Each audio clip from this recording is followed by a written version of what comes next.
श्री स्वामी समर्थ. जेव्हा आपण स्वतः एखादे काम करत नाही तोपर्यंत आपल्याला अनुभव येत नाही. नुसते विचार करून काहीच उपयोग नाही. तर कामाची सुरुवात आपण स्वतःने केली पाहिजे.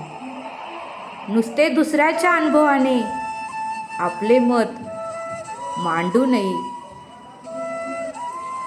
आपण स्वतः एखादे काम करावे आणि मग त्या कामात आपल्याला आलेले अनुभव मांडावे. स्वामी म्हणतात की आपण कितीही सत्यनारायण केले पण आपली वागणूक व्यवहार जर सत्याची नसेल तर मदतीला नारायण कधीच येणार नाही. त्यामुळे आपले व्यवहार नेहमी प्रामाणिक असावे.